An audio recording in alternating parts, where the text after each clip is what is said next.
currently crushing it as leaders at successful companies. We get to know the best tools, tips, and secrets to launching and leading products like a pro. Welcome to the PM Night.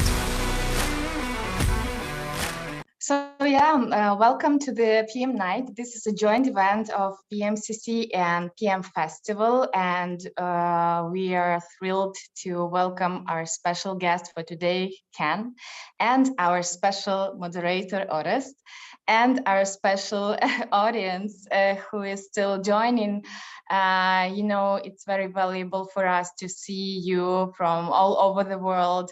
And this is Product Management Community Center, PMCC, a platform to learn, apply, and share product management content brick by brick. My name is Svetlana, but I'm now giving the word to Orest, who will lead and moderate this discussion. Orest? Thanks. Hello. So I'll start from introducing our special guest, Ken Sandy. Ken is currently working as a lecturer and industry fellow for product management in University of California, Berkeley. Formerly, Ken worked as a vice president of product at companies like Masterclass and Lynda.com, and is a product executive consultant, coach, and advisor.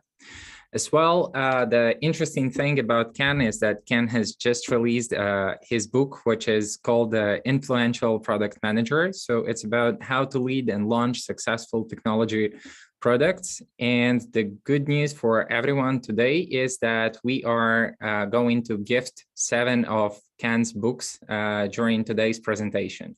So 5 winners are actually already pre-selected. So the most active of you, those who have asked the questions during the registration, were selected for the best questions and will be gifted the books. At the same time, at the end of today's event, we will ask these questions to Ken. So they seem like very interesting question and will bring some continuity to the event as well as the presentation.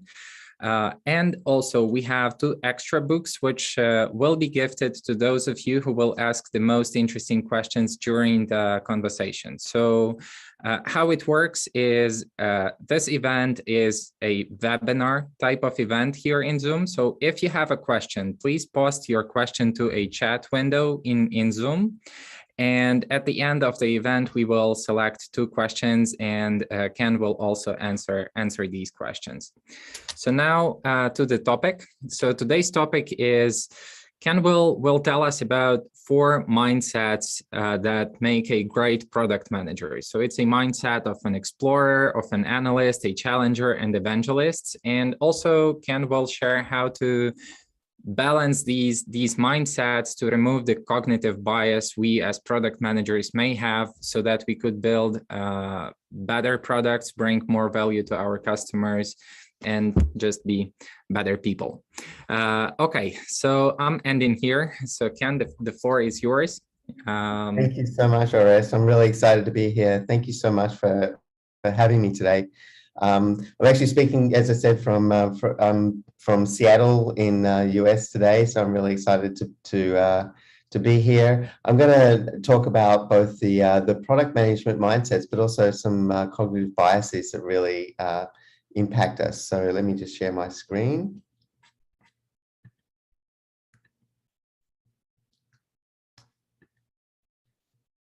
All good? Excellent. So just a little more about kind of what we're going to be talking about today. In my research, I was looking at kind of different kind of product management approaches and what was really effective. And I developed this framework, which is basically a 2x2 matrix. So on one extreme is this concept of imagine. Imagine all the future possibilities for your product, the vision for your product, the problems that your customers might need to solve. And on the other end of the extreme is inspect. Inspect is all about like understanding kind of the reality of your current product, the product, how your customers are using it today.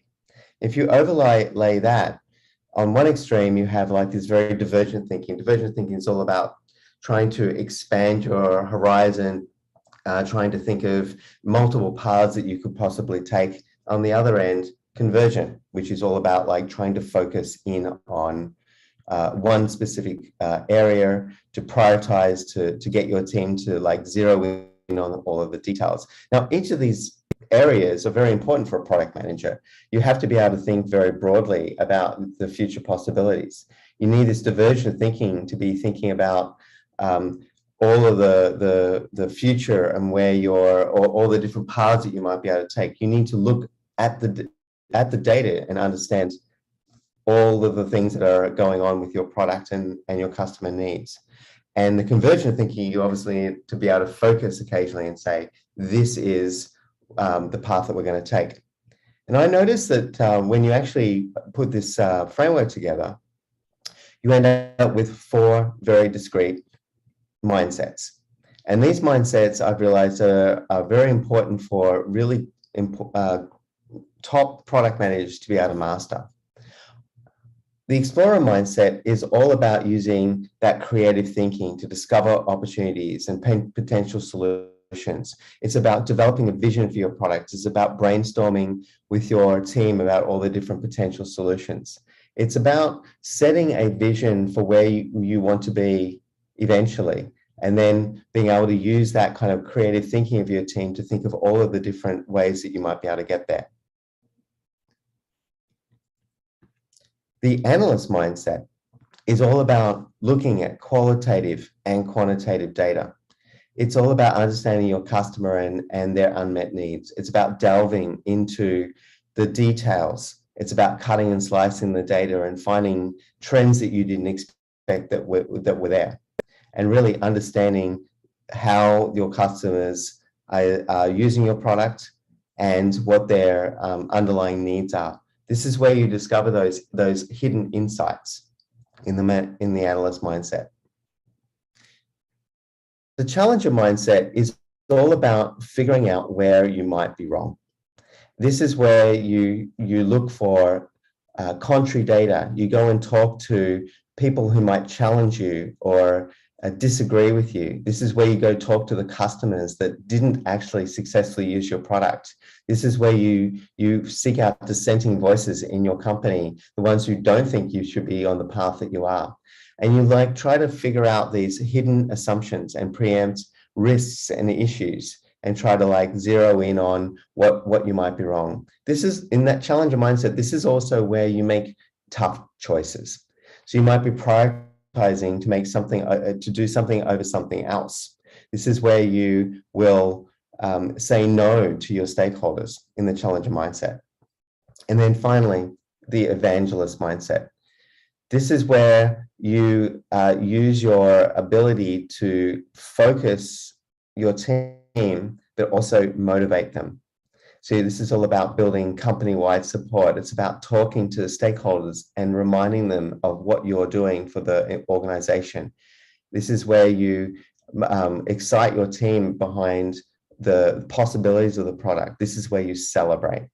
So these 4 different mindsets are critical for any product manager to be able to master.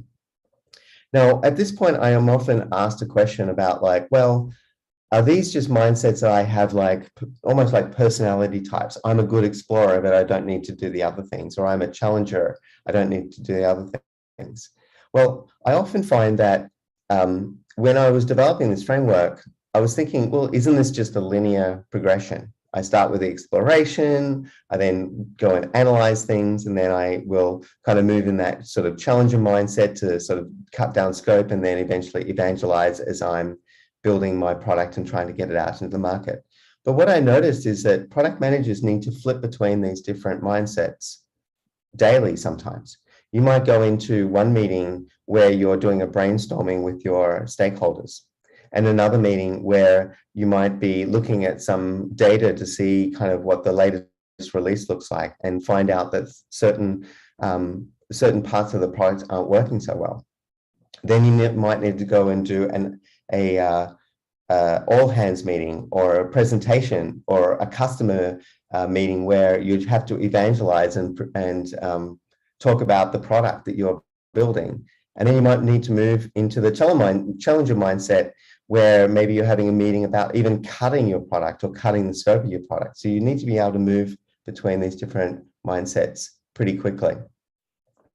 So it doesn't necessarily follow the product life cycle where you have this sort of linear progression. Neither do I find that the product maturity necessarily change things. Just because you are a very mature product doesn't mean that you don't need to evangelize it.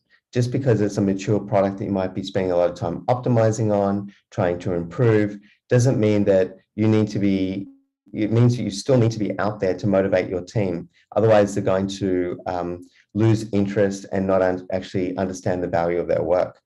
Likewise, just because you're a new product in market doesn't mean that you can't be the analyst. Yes, you're probably spending more time on talking to customers and understanding qualitative data rather than quantitative data because you don't have a lot of that yet. But you still need to be having that intellectual curiosity to get out there and do that research. Also, I've been asked about the differences between the mindsets between, say, when your stakeholder might be a visionary or might be very good at understanding the market, like a deep analyst, and they generally will zero in on those strengths and just expect you to kind of work around them, if you will. So imagine in a young company, you might have a very visionary founder. They're going to be an evangelist. They're going to be talking about all of the amazing things that they're going to do, and they're going to set a vision, a little bit more like an explorer. That doesn't mean that you should just follow them. What you need to do is balance those strengths. The explorer mindset will mean that, and the evangelist mindset might be that they're pretty weak about challenging their own ideas. They might need to not even actually understand how the idea might fail. And so as a good product manager, you want to think about where your stakeholder comfort zones are and balance those. Likewise, you might find that your organization is very top down or very much about it's not a data driven organization, or maybe the organization is immature in some of these areas. Your job as a product manager is to compensate for that, to understand, I'm going to figure out how to balance those gaps in my organization and make sure that we're making all the right decisions. For example, if your organization has a culture of not being very data-driven, it's very easy to kind of go from big idea immediately into execution.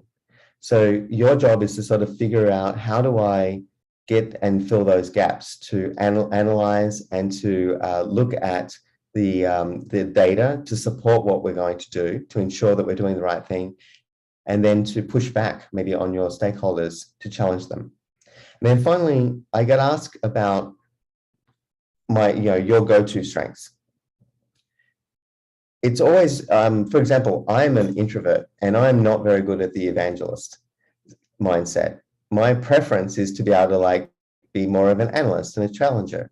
So it's very easy for me to sort of just sit there.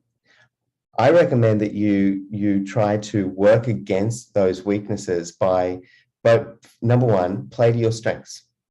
You actually have a strength in one of these, probably, and that you will bring a lot of value by playing to those strengths and making sure that you think deeply about the product around one of these mindsets. Whereas your stakeholders might have those gaps, and you need to balance those.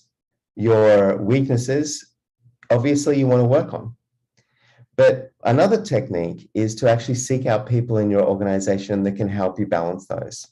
So one of my favorite techniques is to actually go and ask stakeholders to come and help me run brainstorming sessions. Or when I'm presenting to others about my product, I might ask my engineering team or my design team to actually be the ones who are presenting where the product is heading, rather than having to do myself. So it's okay to play to your strength, but you also have to be very mindful of what your weaknesses are, and look for others in your organization that can actually balance your mindsets out. Now, I'm going to give you some examples of what these mindsets look like in practice. The explorer mindset really helps you drive innovation. One technique is to be very, very clear about who your target customer is, define a clear problem statement, and develop a product vision.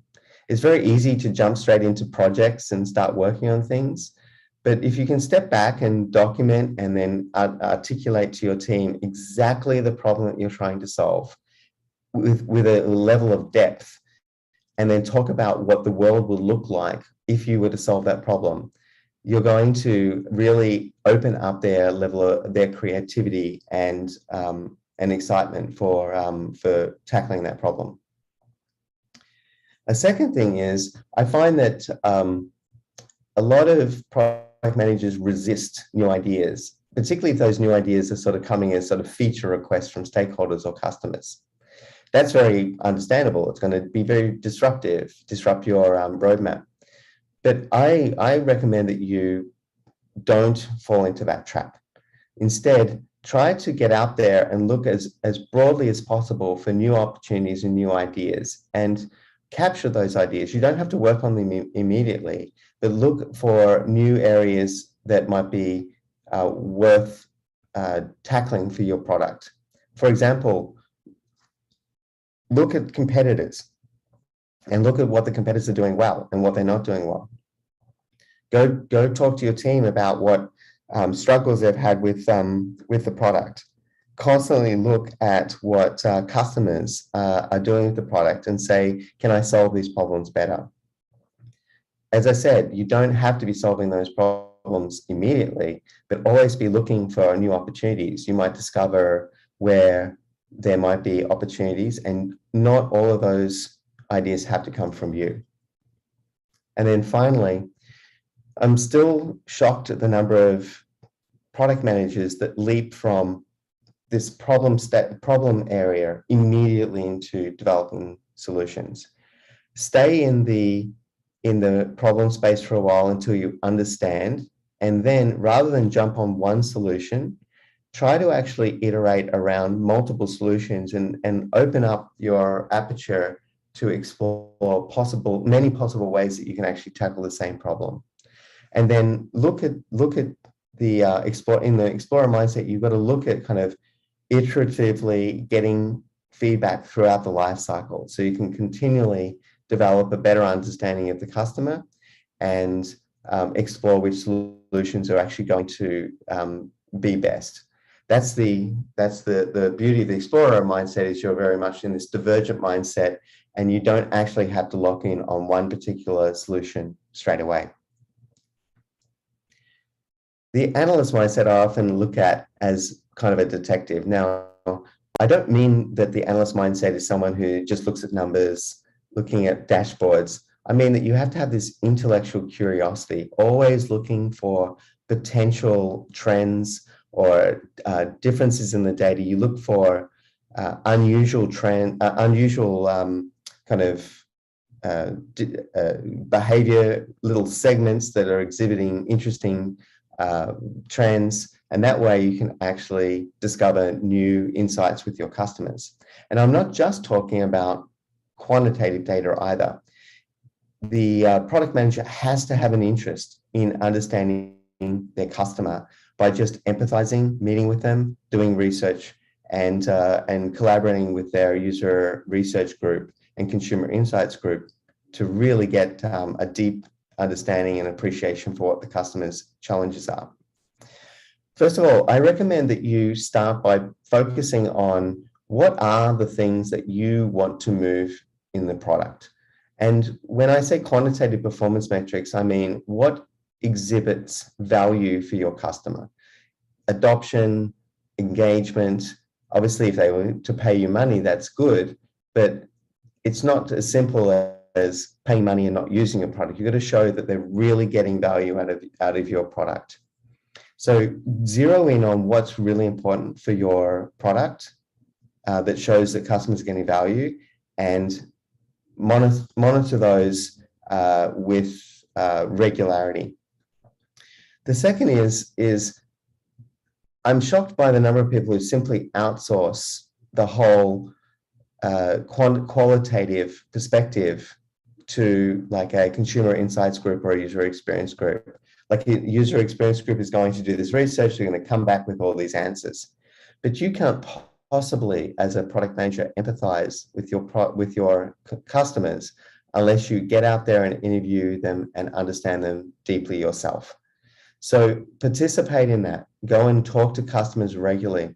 One of my favorite techniques for a consumer organization is make it simple. Just talk to 5 customers every week for half an hour. You don't actually even have to have like a plan or a script.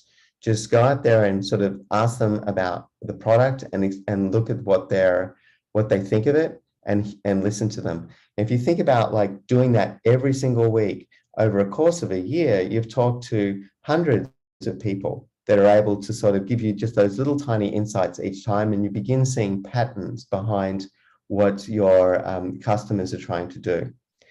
Even if you're in a more of a SaaS or an enterprise, admittedly, it takes a little bit more because you've got to go on customer visits. There needs to be more like relationship management, but there's no excuse for you not to be going out there and speaking to, say, 2 customers every month to understand deeply about how they are using your product, and more importantly, the unsolved problems and needs that they have in their day-to-day life that you might be able to make your product, you might be able to address with your product.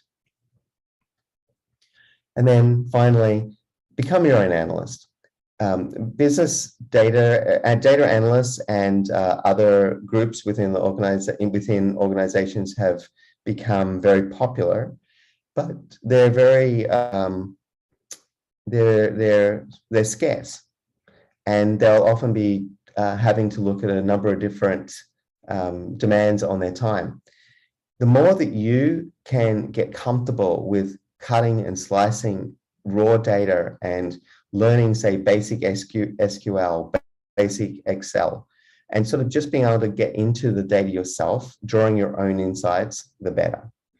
What will happen is you'll start more rapidly seeing trends and things that you weren't expecting, because you can't possibly ask those questions. You have to kind of observe and then say, oh, that's an interesting thing. I'm going to actually track that down and understand what's going on there. If you outsource all of that, all you're going to do is slow down your rate of learning, and you'll miss things because you won't necessarily ask all the right questions. So get very comfortable with data. In the Challenger mindset, this is all about partly about changing your psychology. We like to have good ideas, and sometimes when we come up with ideas, we want those to work so desperately that we will push for success and sort of fall into that confirmation bias kind of mindset, where we don't challenge enough, we don't find the assumptions, and then we're surprised when the product fails.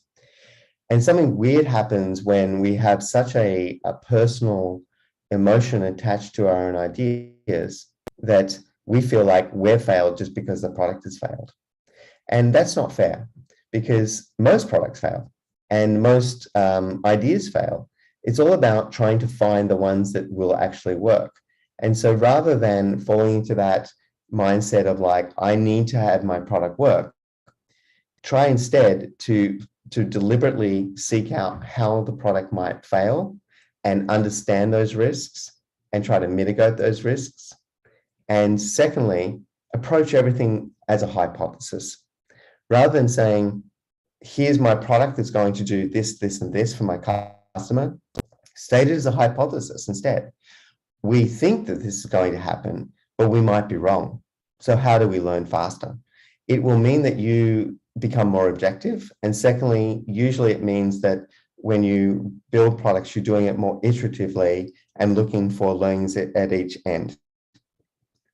So that's the first thing, is always look at opportunities as hypotheses that require that validation, and make sure you're building in that validation into your process. The second thing is it's It's very uncomfortable when you have like a dissenting team member, say an engineer who doesn't quite really appreciate or understand why you've prioritized a certain thing, or a stakeholder that doesn't think you're working on the right thing. And how many of you have gone and actually sought out customers that actually have stopped using your product and don't like using your product? It's very easy for us to simply talk to customers that are actively using our product, because they're going to give us good feedback. They're going to be more open to it, but we may not learn those deep insights by the fact that certain customers never really found value in your product. So instead, try to find those dissenting voices and enter into conflict, in a constructive conflict, to try to resolve issues and put the tough issues on the table. It's very difficult to do, but unless you do that, you're not going to challenge those assumptions or learn things that might be inconvenient that can take you in new directions, and you might fail. And in the challenger mindset, this is also where you need to understand that all these great ideas out there, we need to actually focus. What are the few ones that we think are going to move the dial the most? How do we prioritize those? And how do I cut scope to be the minimum needed to deliver a product quickly to market?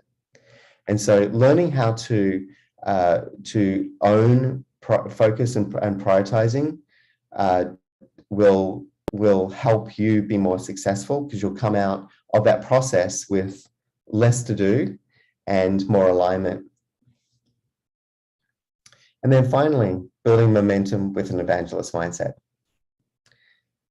It's very easy to, particularly for the introverted ones of us, to not want to get up on the stage to promote what we're doing, or to think about, or to easily overlook kind of all the work that we're doing. It's very easy to put your head down and forget about like communicating to others. But unless you do that, then generally you're going to risk losing that kind of passion and energy behind what you're already building. And it could easily lead to a stakeholder, for example, deciding to stop working on something that you've prioritized and change priorities. So you've got to be constantly reminding the organization of what's important and what you're already building. So be very proactive with your stakeholders. Just because they're not maybe coming to you or asking you questions does not mean they don't have those questions. So communicating with them regularly you'll surface things that aren't being necessarily brought to your attention, and you'll be able to understand and preempt those things. So be very proactive and do that on a regular basis. Don't fall into that trap that no news is good news.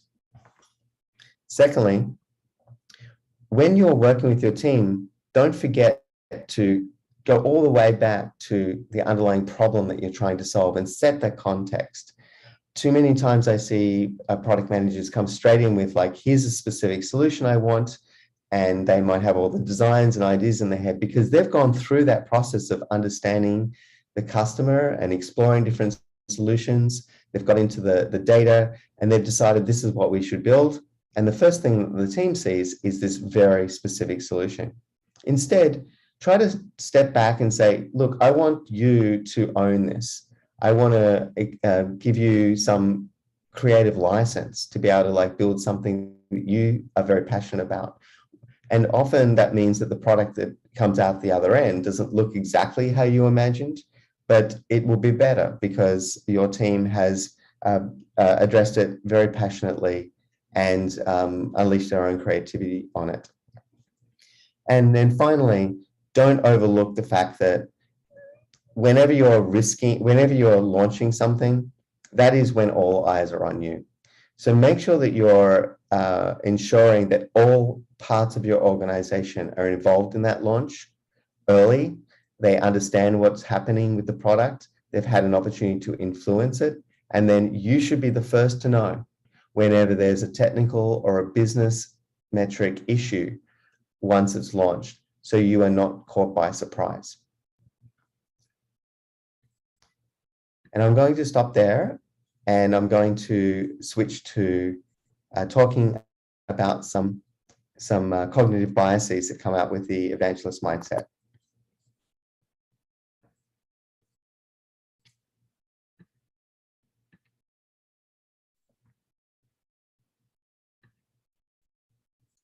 And I would use this moment to remind everyone that you can ask questions that are interesting for you in the Q&A session or in a chat. So there are those small buttons at the bottom of your screens.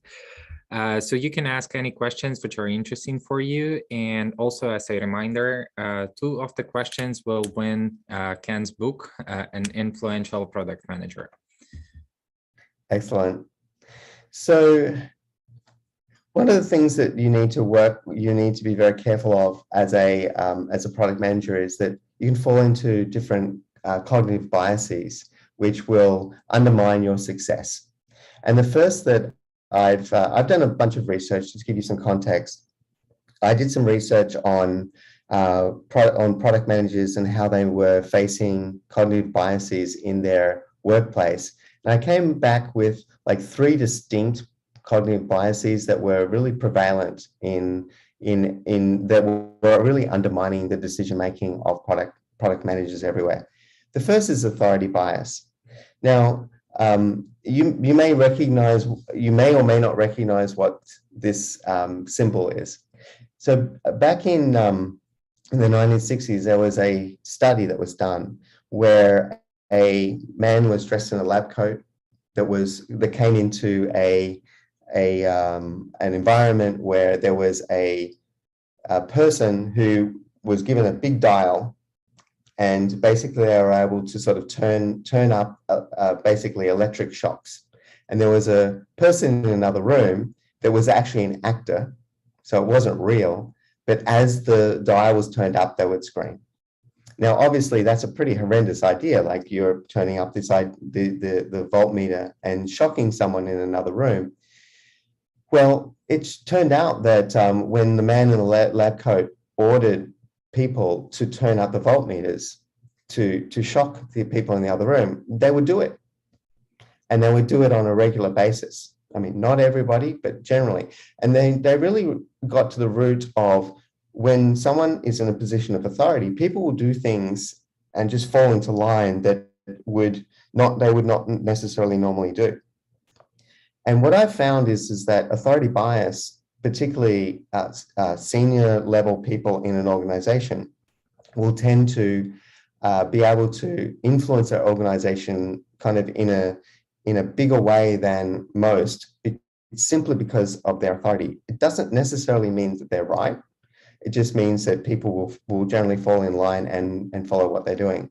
My definition of authority bias from a product management context is when an internal or external stakeholder, sometimes even a customer, in a position of power or expertise, exerts something that is true and the correct action, and we immediately jump to, we're going to actually start working on that. What happens is that critical assessment is skipped, and our future roadmap, our priorities is just simply based on opinion. We've not stood back to say, how could we be wrong? And when I was looking at this survey results, I was kind of shocked to see that 60% of product managers who responded to the survey say they actually experienced authority bias often in their workplace. And a third of them actually believe that their company handles it very poorly. In other words, the stakeholders who have strong opinions, who are in authority, will often rule the day.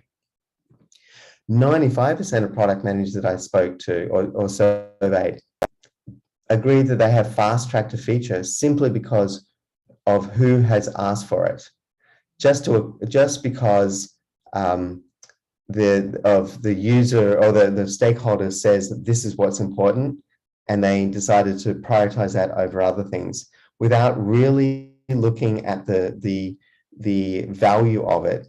And half of them believe that maybe what they were building was not actually valuable.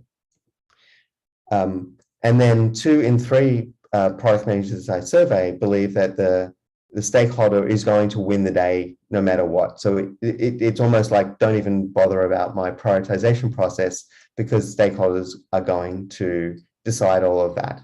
So this is an example of authority bias that we need to actually really work against. A second bias that I've discovered in a lot of product management is survivor bias.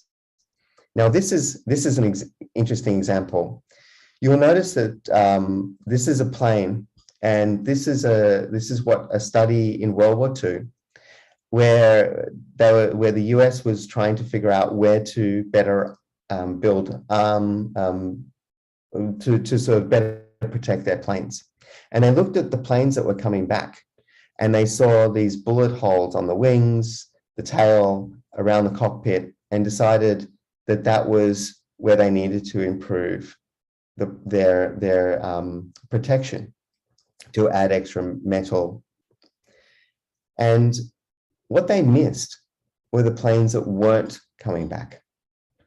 And if you notice that if you actually look closely, the bullet holes are absent around the wings and where the pilot sits and at the back of the tail.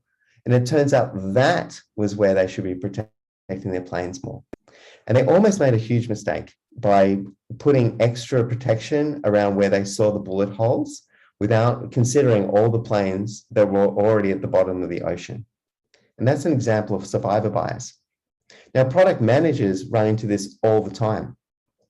We always talk to customers that are more enthusiastic about our product. They don't necessarily go and seek out those that have stopped using the product or never onboarded, or customers that didn't even consider their product. Those are a lot harder to actually recruit and get engaged with your research. So you have to kind of overcome that by being very deliberate. In my definition, a lot of product managers just concentrate on the most active customers. They're likely to be more positive, more active, and they just get overrepresented in your data. And it's very easy these days because we have all these great tools just to look at what customers are doing, but we're lacking the perspective of the people who could have used that product that aren't. Just a little bit more data. I studied how product managers were informing their product prioritization in consumer ads, applications. Clearly, all these wonderful tools, Amplitude, Google, metrics, you were able to understand a lot of behavioral analytics of current users, but what you weren't that was the number one way that prioritizations were being made by product managers in consumer apps. That makes some sense, but it's, again, not capturing all of the potential users. The second thing that really stood out to me was that only almost 60% of product managers had rarely or never interviewed a dissatisfied customer. And that's just a failing in understanding what do I need to do in improving my product. And instead, they listen too much to the current customers. Enterprise products, very, very similar. So we're all familiar with this. You get those direct requests from existing highly motivated customers, customers with big paychecks who want to pay you for a particular feature set. And what happens is that becomes the priority, and you ignore your entire market. And in enterprise products, I was also surprised to see that only 12% looked at disengaged or elapsed customers, or like those that had churned from their product, as a way of informing their product prioritization. And then the final bias that I'll just touch on is reputational risk. This is a study that was done by Google on psychological safety. And what they found was that it was called the Project Aristotle. They asked the teams, they studied teams on about 5 different dimensions. Did they have clear goals? Did they have like a clear process? Did they easily talk about difficult things to each other. And they found that by far that psychological safety, or the ability to be able to share a space where interpersonal risk-taking was allowed, that there was the confidence that the team will not be embarrassed or they might reject or be wrong, and that being wrong is a really bad thing, those teams performed a lot better. And so in the context of product management, it's important to know that your reputation can easily get attached to the success of your product or the success of a particular initiative, and you become very personally invested in its success, and you lose objectivity. You will, that if it fails, it's a reflection on you. You'll do everything to keep it going, and eventually that fear is just going to get in the way of you making progress. So it's very important as a product manager to really tackle your own tendencies around attaching your emotions to your product, and ensure that you help educate your stakeholders that you're taking risks, and those risks may not work out.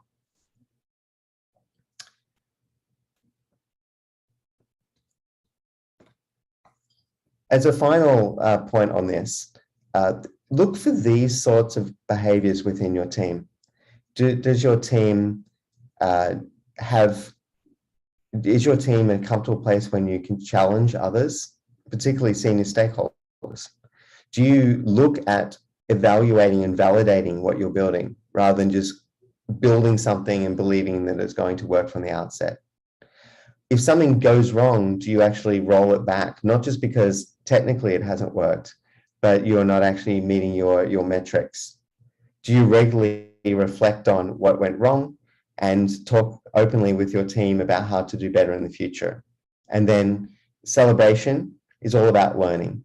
It's not about some metric that you've been able to improve or a product that seems to have done very well, but you'll also celebrate learning something that may not have worked out so well. Those are sorts of the behaviors that you want to look for in a learning team. And I'll stop there and take some questions. Okay, thanks. First of all, to me personally, it was a very interesting presentation. So thank you for having it for us today. And now let's move to questions. I suggest we start from the questions that arrived to us from the registrations, and hopefully it will give some time for other people to ask more questions. We actually have a few awaiting already. So the first question is, it comes from Caleb. So Caleb says, I am curious on the amount of focus one should make in each of the four mindsets: explorer, analyst, challenger, and evangelist, as I am sure it depends on the maturity of the company and product portfolio. I hope to learn more about the considerations to be made in deciding how to divide focus. Ken, you are on mute. Sorry, somehow it got on mute. Sorry about that. I kind of touched on this a little bit before, but the key on this is to understand that you have to do all of the four, and you don't have to do it all yourself. You can actually leverage the power of your stakeholders to help you there. You can leverage the power of your team, but you need to be able to identify what's the biggest gap in your product today. It might be we don't have enough data. So that's when you need to spend more time on the analyst mindset. You might have a very strong stakeholder or visionary founder that is pushing for a particular course of action. That's where you want to balance with more on the challenger mindset. You might notice that your team is losing passion for what they're working on, or they may become cynical. And that's when you want to focus more on the evangelist mindset. So it's very, very situational. The key of the framework is to look at it and say, here are the four different kind of mindsets that I need to make sure that I'm considering when I'm bringing my product and working with bringing my product to market and working with my team. What is the biggest gap?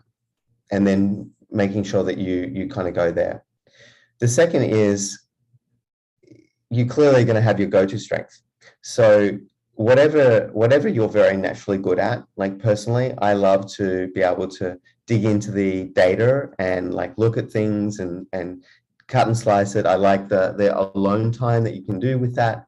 But I might be a little bit weaker on, say, going and holding a brainstorming with my team and like looking for like new ideas and possibilities, particularly if I've already formed a very strong view.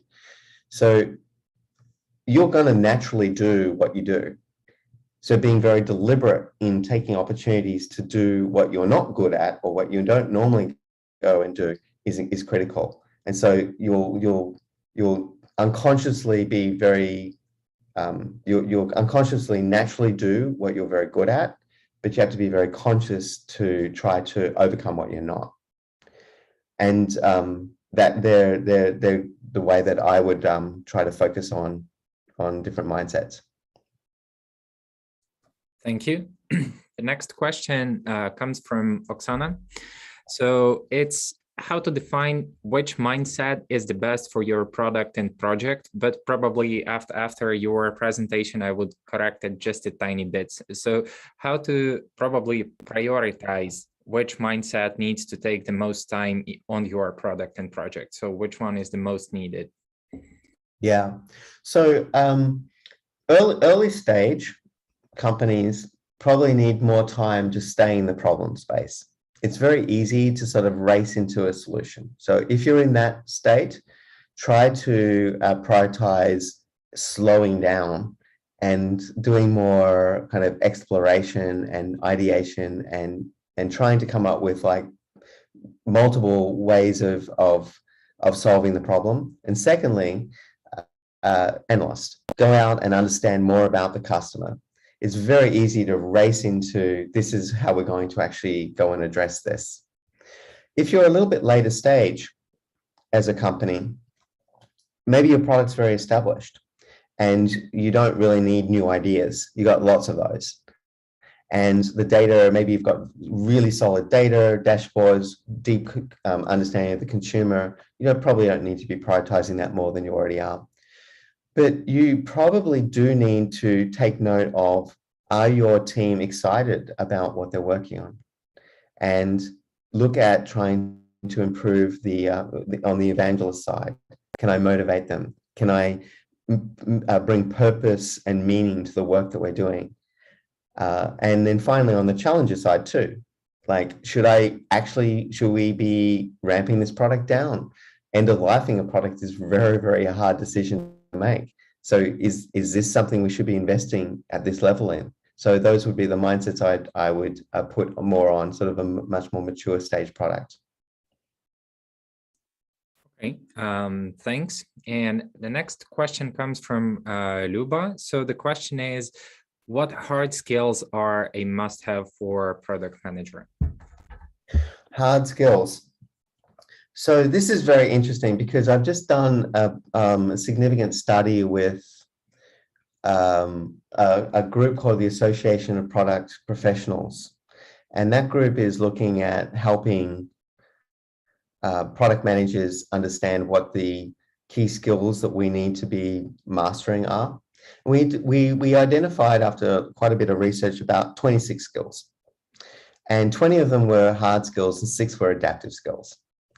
So among the hard skills that I think we're very naturally good at is delivering. Generally, that's where we start as junior product managers. We work with teams, we come up with a solution, and we push that through, say, an engineering and design team, iterate on it, and get it out to the customers.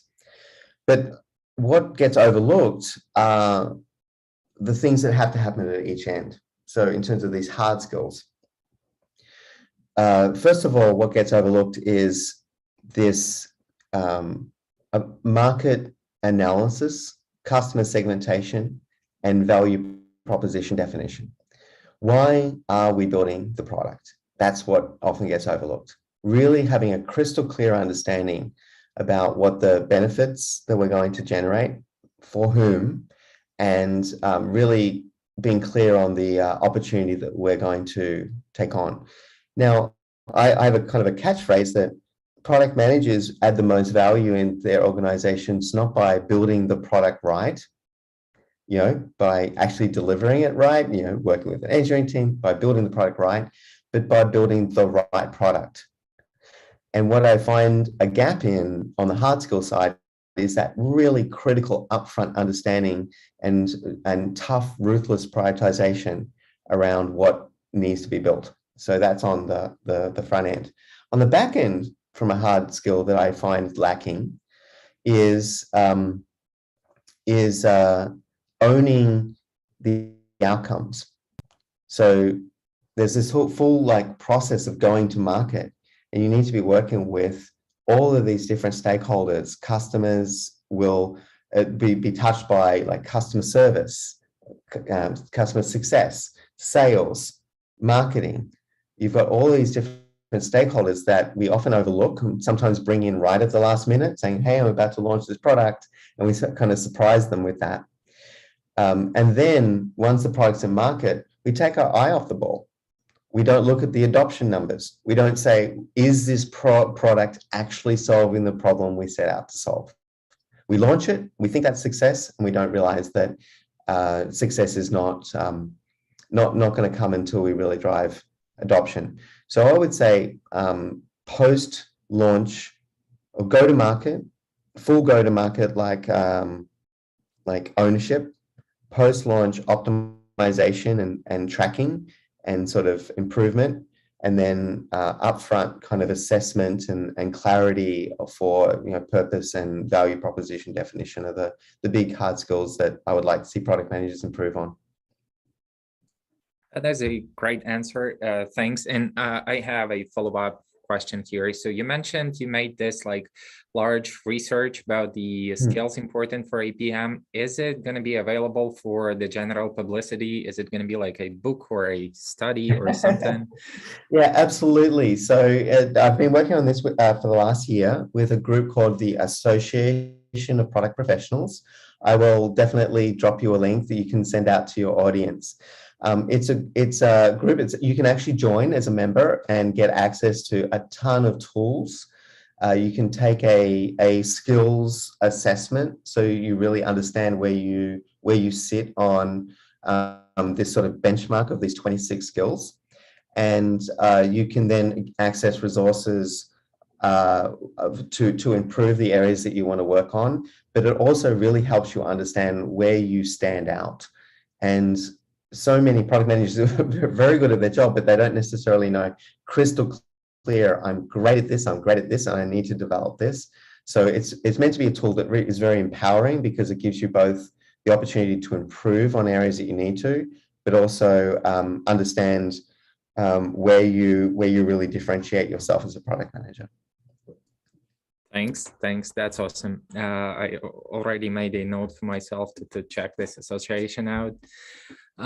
Okay, so let's move to a next question. So we have a question from Gabriella. So the question is, how to include more data into your decision making with no UX researcher, no data analyst, or with no data warehouse infrastructure available?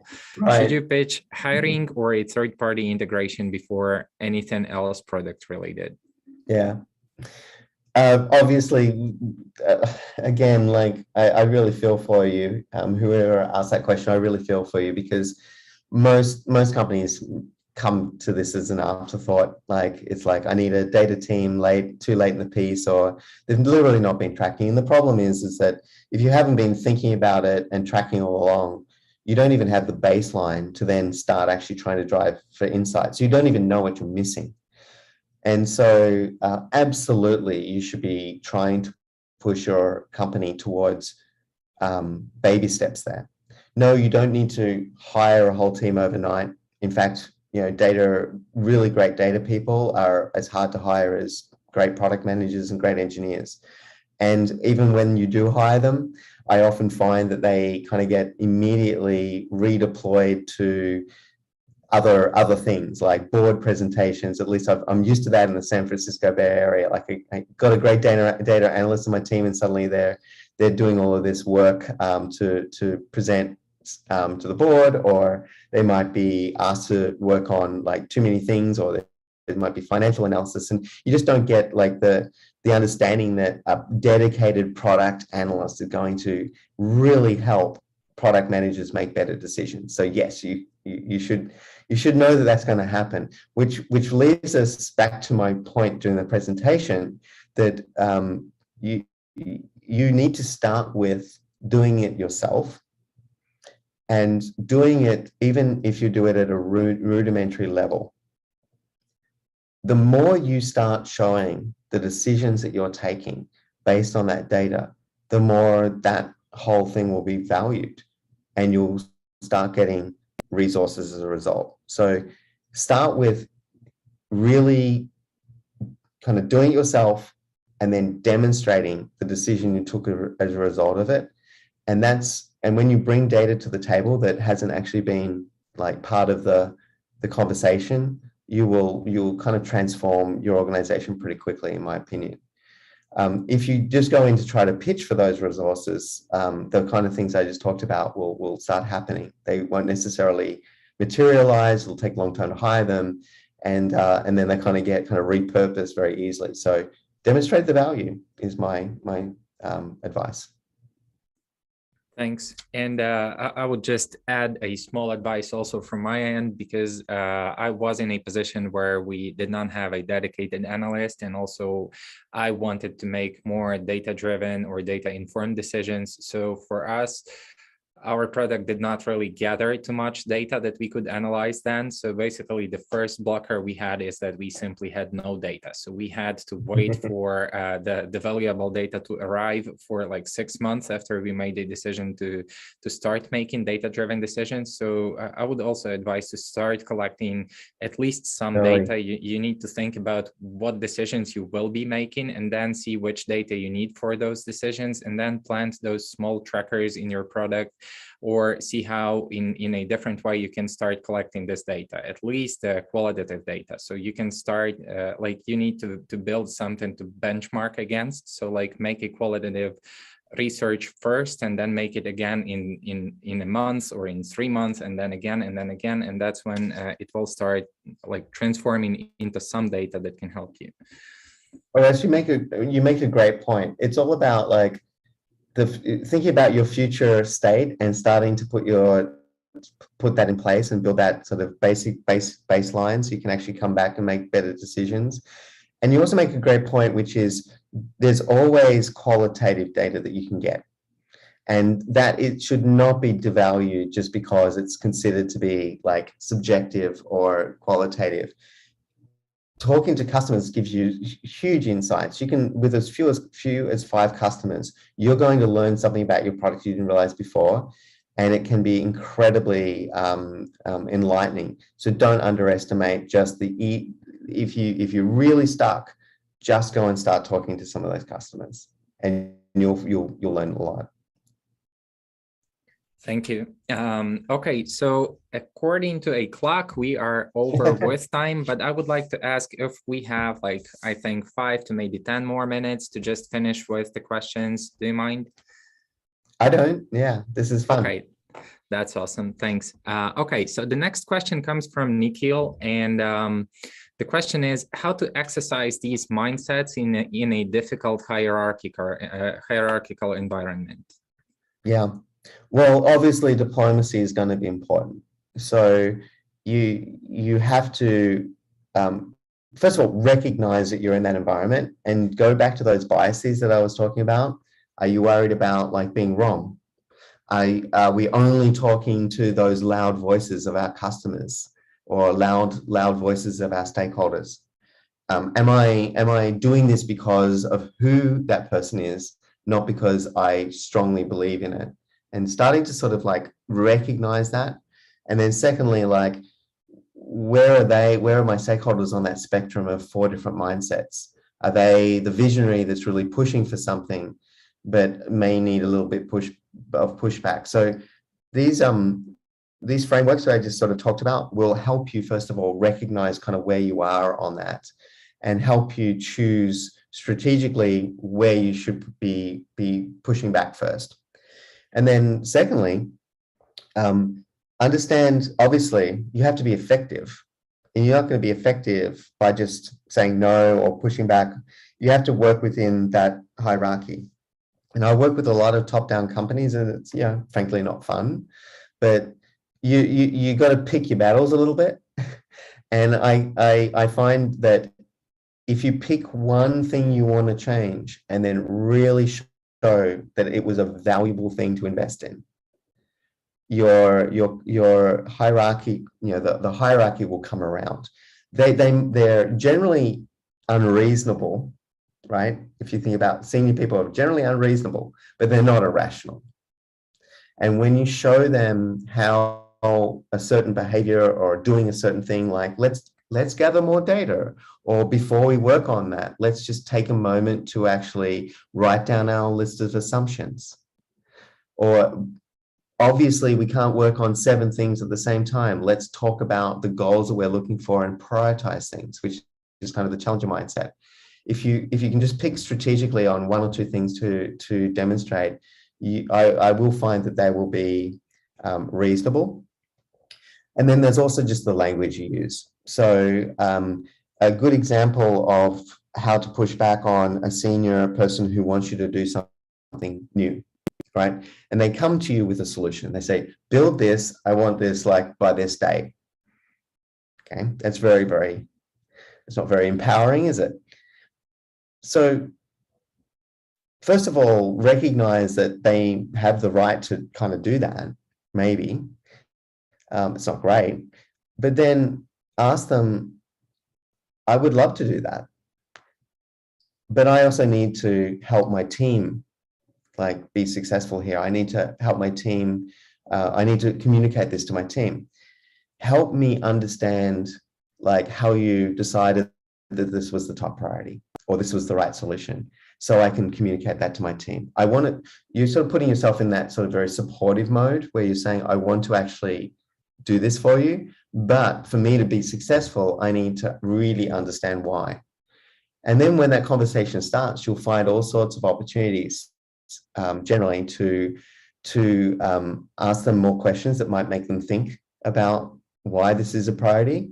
And then finally, you can talk about the trade-offs. Yes, we can absolutely do that. These are the things, given our capacity, that we'll have to put aside. And often what will happen is the things you're working on were probably higher priority anyway. And the stakeholder will be like, oh, well, if that's the choice I have to make, complete that first and then get to this. And so there are just sort of these more diplomatic techniques that you can say, what I call say no nicely, to push back. And it's about really trying to show that you're wanting to be, you know, kind of a good soldier, if you will, but you need to know why and be able to communicate that to your team. And during that conversation, the stakeholders will often come to a realization of themselves. Thank you. And now we have 2 more questions. So they are coming from the audience from today's conversation. And I have to say that all the questions here, they are awesome. I need to choose 2 of them, and I will choose those that I think really fit and continue the conversation. So one will bring us back to I think to a survivor bias topic we had. So it's what tactics have worked for you in getting feedback from people who have left or never joined the product, so dropped from the funnel? Yeah, well, let me just start. It's a numbers game, because they're just not going to be as responsive as any others. The active users are going to just want to talk to you, particularly very passionate users. That's the key of understanding in survivor bias. It's understanding that that population actually exists, and you're probably ignoring them because they're just not responsive. And so once you just realize that, and you go to say, look, I've got to figure out how to get and talk to these people. You might have to talk to or you need to reach out to so many more of them to even get one to talk to you. Once that happens, everything else is fine, because you're going to start representing their needs in your data. A second technique is think very critically about the early experience of your product. I think we have this sort of belief that like most of our users are loyal users that come back and repeatedly use our products. And so we sort of obsess about that kind of use case around these products that people are using every single day. But actually, what we overlook is that there's probably 50, 60, 70% of users that started and never even got through to one point of value. So really focusing on that onboarding experience and putting time to first value as a key metric for your company, your product, will make a huge difference. Thank you. And the last question. So the question is, it sounds like this. I am an aspiring PM. I have dealt with a PM who was going through authoritative bias. I could see that and few others from my team too, but my product manager could not.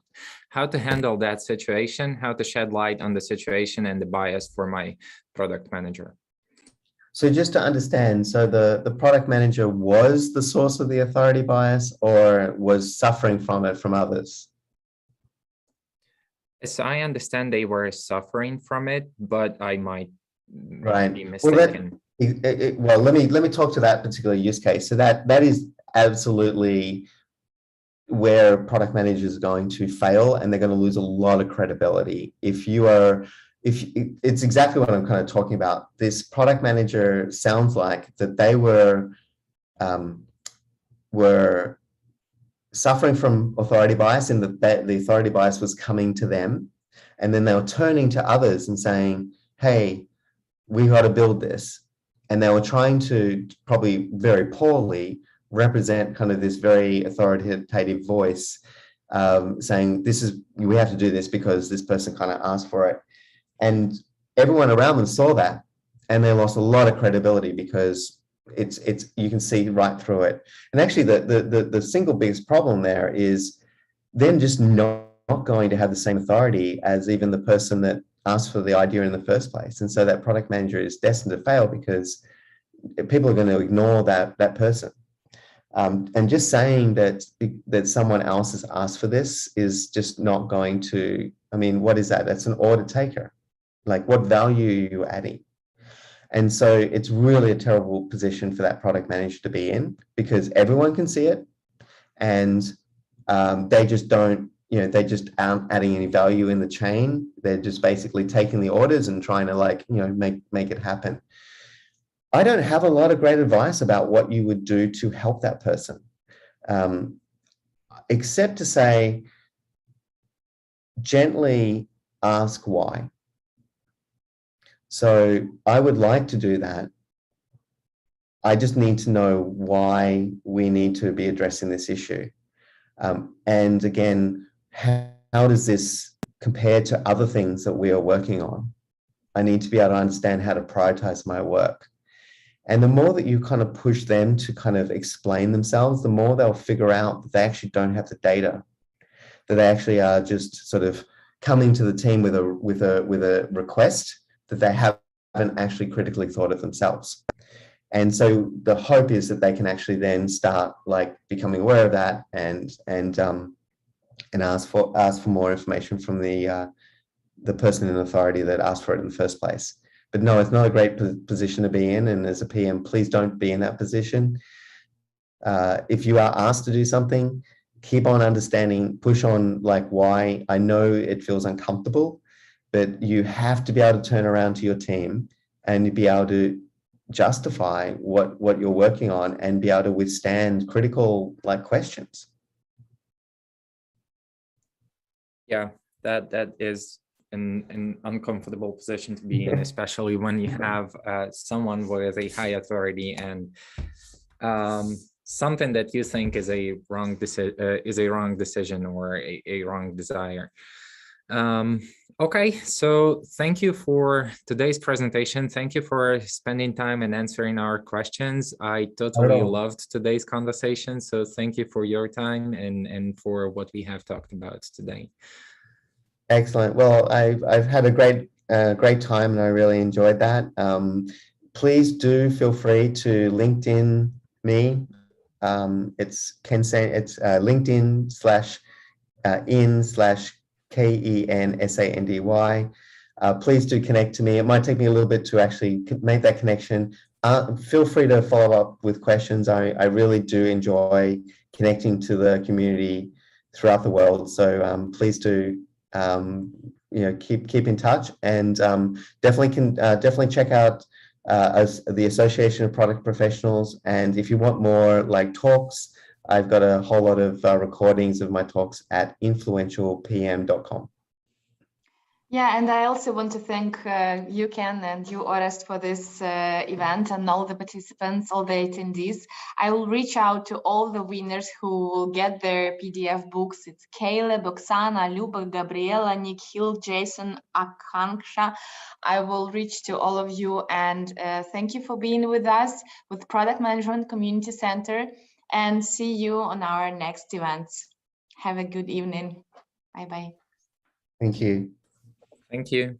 Bye-bye. Bye.